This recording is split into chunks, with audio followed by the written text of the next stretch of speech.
So there's a story doing the rounds at the moment. I'm just going to briefly touch on it. I always say briefly, my videos tend to be longer, but like I say, there's always things I feel need to be included.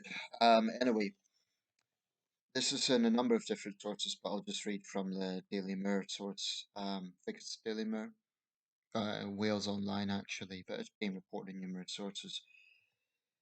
Okay, yeah, that's about the right length. Okay, um, this report's by Stephen Pitts. Putin should have nuked Queen's funeral, says Russian TV military pundit.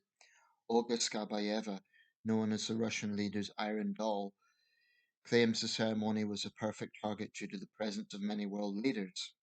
Right, so she wants to not just kill the British, but she wants to wipe out a very large proportion, if not most of the world's representatives. That's interesting, including the Chinese, incidentally. That'll go down well in Beijing. Russia should have dropped a nuclear bomb on London while so many world leaders were at the Queen's funeral, a leading Kremlin propagandist has suggested.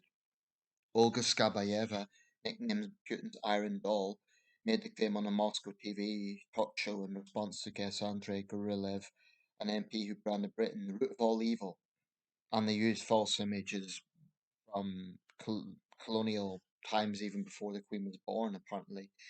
Skabayeva, who is married to a Russian politician, was speaking with guests hours after the Queen's funeral about when and where her country could use its nuclear capability after setbacks in its invasion of Ukraine.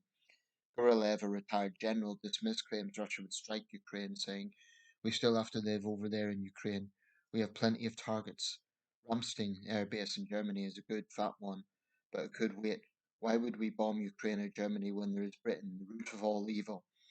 Clearly, we occupy a big space in their minds. Skabayeva replied, "We should have done it today. All the best people are in Britain for the funeral. God forgive me." No, God's not going to forgive you, you sick bitch.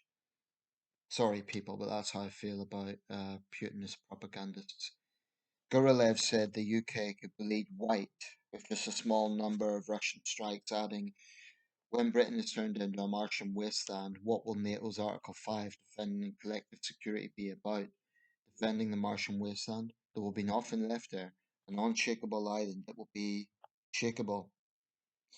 Following Ukraine's forces reclaiming previously occupied territory, including Kharkiv, Russian state media has struggled to explain the setback. Commentators in Moscow argue that NATO forces are directly involved in the fight, which has led to increased calls for Russia to strike back at the alliance. Rose Gottmuller, NATO's Deputy Secretary General from 2016 to 2019, the Russians may strike back in really unpredictable ways. This could include firing a nuclear weapon into the Black Sea or at a Ukrainian military base as a demonstration of might. She told the BBC that Russia is unlikely to use long range nuclear weapons of the kind that could hit Britain or the US, but would hope to deter Ukraine's Western allies from supporting its war effort. She added, "I stress that if the Russians go down that route, then we should not respond in the nuclear way. We should bring our own considerable capacities to bear, whether that be a cyber response or conventional weapons response." She said that Western military aid and training to Ukraine should continue, but that diplomatic channels should be kept open to the Kremlin. If there is a move towards weapons of mass destruction, and how I have seen no indication so far that there is, but if there is that, then we need to get it out there and say that the Russians know impunity here, she added. Grim stuff. This, by the way, is coming in the same week that mass graves have been discovered in eastern Ukraine in the liberated areas, many showing signs of torture, including children. Um, I've said it before and I'll say it again. I think this regime in the Kremlin is pure evil. I think Putin is the biggest tyrant, unquestionably, in Europe since World War II. These propagandist scumbags, and I'll try to resist the number of adjectives I want to use in them because I don't want it to deflect. I think they're the scum of the earth, quite honestly. I'll leave it there. I won't say anything else. But that's what I think of them. How they could be so inhumane and so heartless to human life as they are to what they're doing to the Ukrainian people. But the way they casually threaten nuclear war like this, she's not the only one. She's obviously one of the prominent ones, but Margarita Simonian of RT notoriety is another. These people are beyond shame, and it is interesting that there's quite a number of women who are assuming this role. I don't know if the Kremlin thinks that it will somehow soften the optics, but if that's the case, it certainly doesn't. I mean, these women are just as cold-blooded and as callous and dishonest as the men in the Kremlin circles. Um, I don't know how all of this is going to end. If you know, they say a cornered dog is dangerous. Now, this isn't the first time there's been these rants of nuclear war, and she isn't the first one. And I do believe it's hot air. I don't think that Russia's going to launch a nuclear attack on Britain at any time soon, ever. I don't think that'll happen because although they obviously have the capabilities to do it, and although they could easily outmatch us if it's a one-on-one situation, um, I think the fallout, because the thing is, the nuclear radiation would spread into the Netherlands, Belgium, Ireland, that the fury, I think, from Western countries would be such that there wouldn't be outright nuclear war, but I think the conventional response would be absolutely merciless. I think we would blitz Russia with conventional warfare. I think that there would be have to be a massive, massive cyber attack on Russian security. We need to cripple them. We would need to absolutely bring them to their knees in that sense. And I think it could be done without responding in the nuclear sense. I mean, these Russian nationalists are just showing their true colors, and I think it should be exploited. I mean, take the Chinese for example. Certainly no friends of us right now, and nor should they be. But I think a Sino-Soviet split, or a Sino, not Sino-Soviet split, I definitely misspoke there. But echoes of the Cold War, a Sino-Russian split would be a great thing. Now, it doesn't look like it's going to happen, but if we could, for example, point out to the Chinese that a nuclear war would damage the world economy and therefore hurt them, uh, China shouldn't really have a vested interest in supporting Russia. True, we have serious tensions with Beijing right now, and we shouldn't downplay that. But even the Chinese haven't been so reckless as to threaten nuclear war. Um, so, you know, their support for Russia, they're actually a senior partner. China, right now, I would say, is a more powerful country than Russia. Russia may have more nuclear warheads, but the Chinese economy is much bigger, and they're not as polarized in the world as Russia is. Um, but let's just look at the details of what she's actually said. That's below up the Queen's funeral. Well, clearly it didn't happen. But I was thinking, you know, when Putin dies, hopefully soon, but when he dies, it's going to be a big event. There'll probably be a massive military parade in Moscow. There'll be, you know, we're going to see Russians getting into overdrive of the personality cult. But will it be the same? I don't think it will. I think what we'll see is there'll be some fellow dictators will go to Moscow for his state funeral.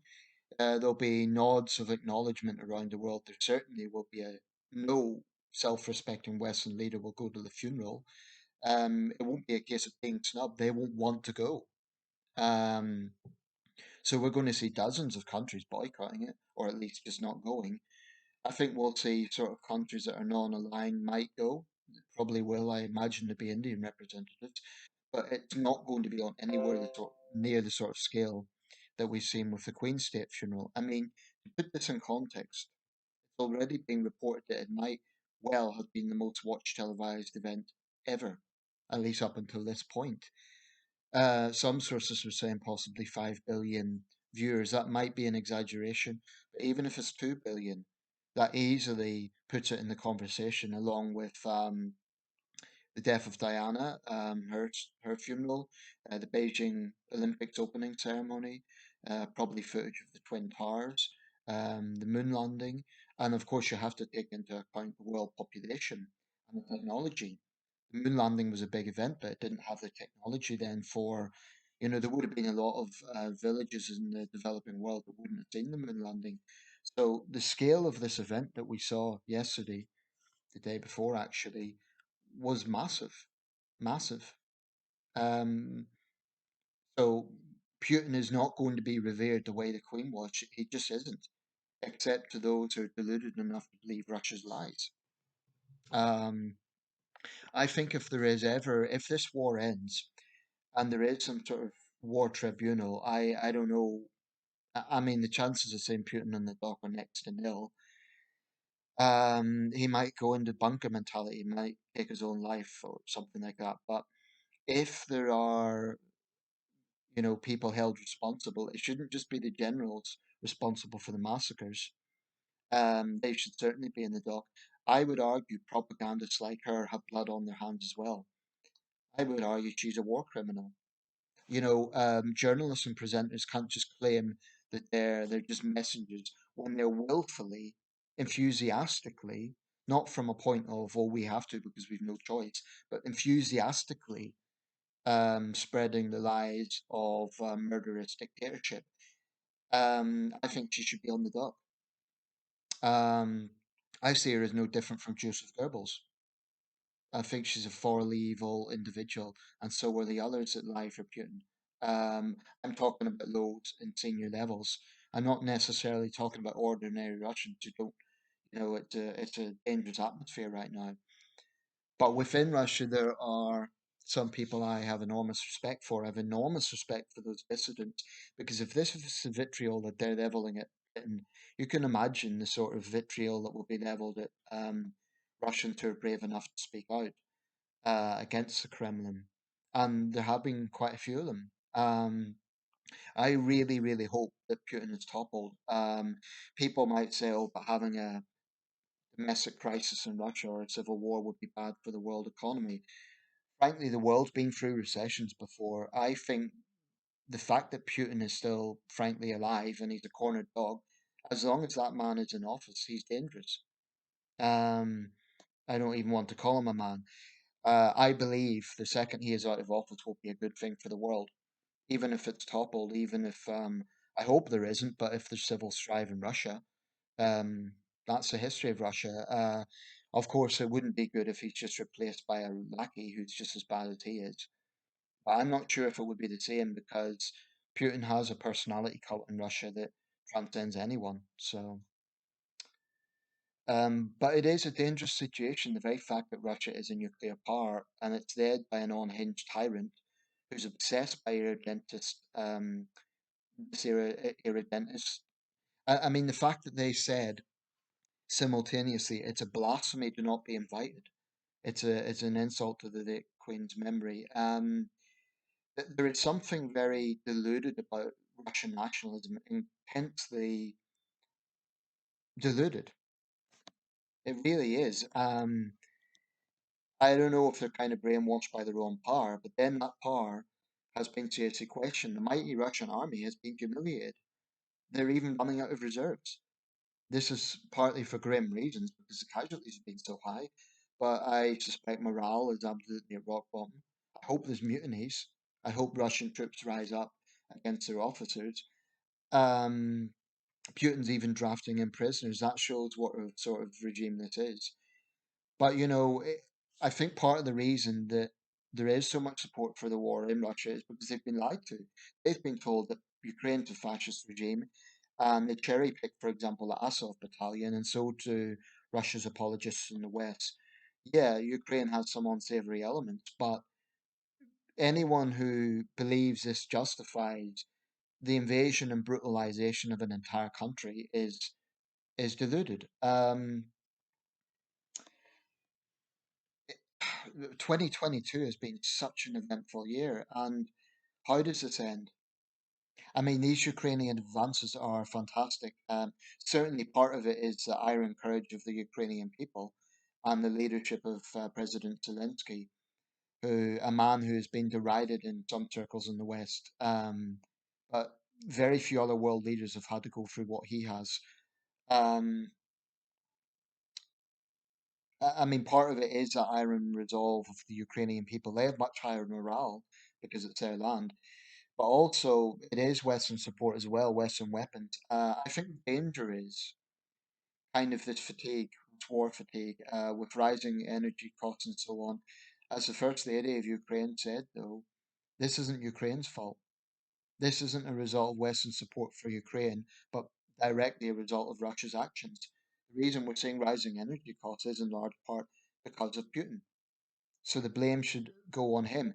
I'm concerned that people are going to get war weary and sort of think, oh, is it worth supporting the Ukrainians? So we'll throw them under the bus. That's my concern. Because, as time goes on, the goodwill will sort of evaporate and people are struggling. I get that. But there are some even politicians in the West. Segoleni Royale in France is the latest. The Italian hard right. And this transcends the left and right. Royale is a leftist. So is Gerhard Schroeder, the disgraced former Chancellor of Germany, another Putin lackey. In the United States, there's a worrying number of Republicans who are Putin apologists, and they'll actually go so far as to pander into conspiracy theories about these massacres that are being uncovered, somehow being fake. Um, I think these snakes need to be noted. And when this war ends, I think Ukraine should have a blacklist of all of those who support Russia and apologize for Russia.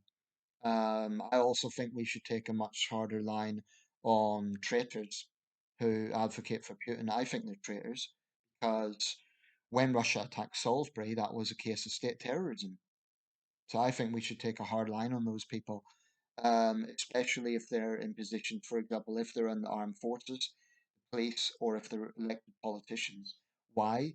Because politicians have to swear an oath of allegiance to the king, as it, as the situation now is. So if they are simultaneously advocating for Putin, that's treason. That's pretty much treason. Um, I am proud of my country. I'm proud of the fact that we were on the right side of history with this. Boris Johnson deserves credit for that. So does Liz Truss. But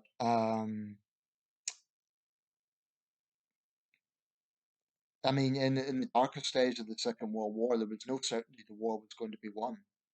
And I'm not saying this is on the scale of World War II, but it is a major war. Tens of thousands have died, millions have been displaced. Um, and because the nuclear power is involved, even when this ends, Russia's reprisal could be very, very dangerous. Even if Ukraine is totally liberated, which would be a wonderful thing.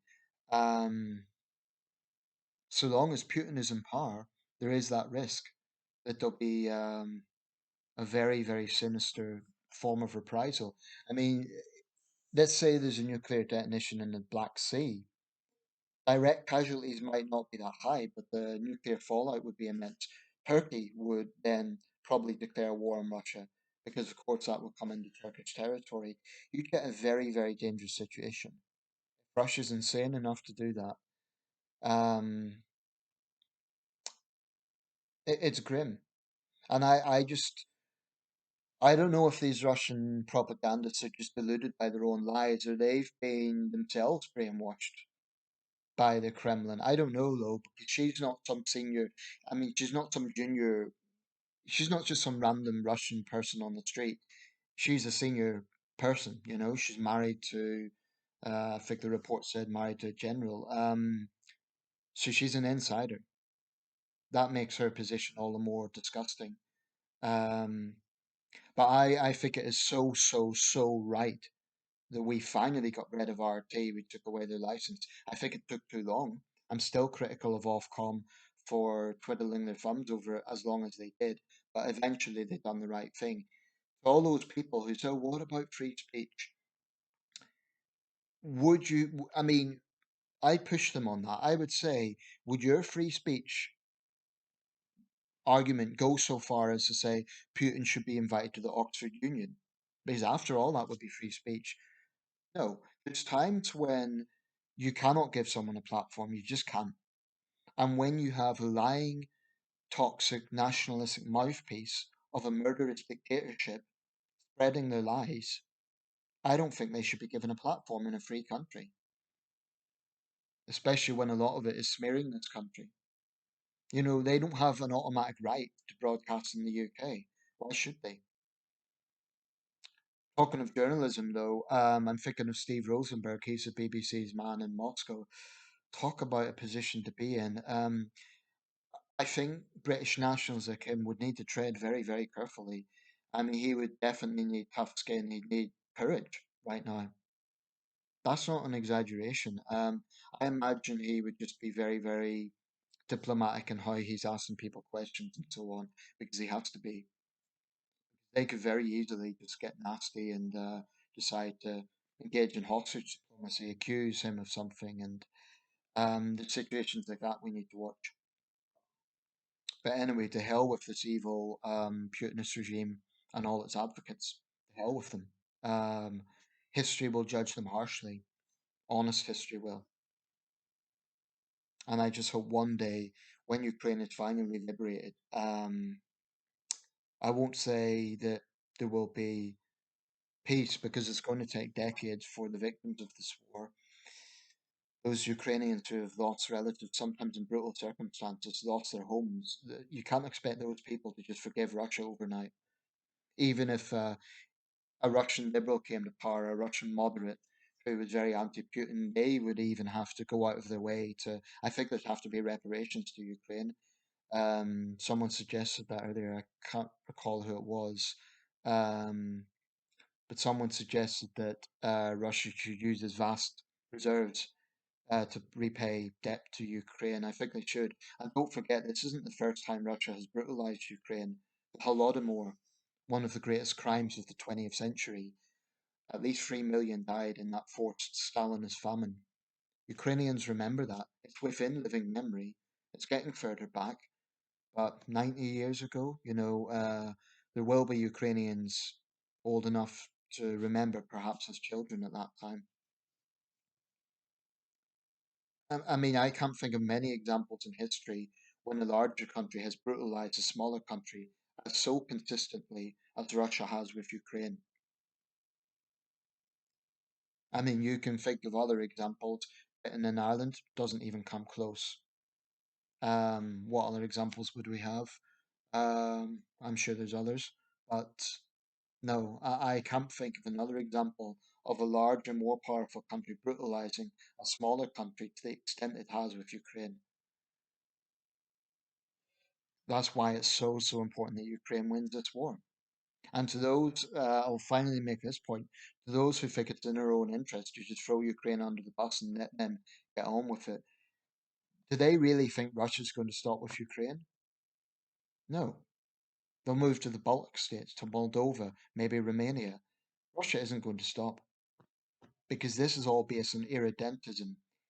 The lie that Russia feels surrounded by NATO, it's just that, it's a lie. Look at a map. Look at Russia's thousands of kilometers of land borders. Most of it's China, Mongolia, Kazakhstan. Very, very little is actually NATO. Anyway, I'll leave it there.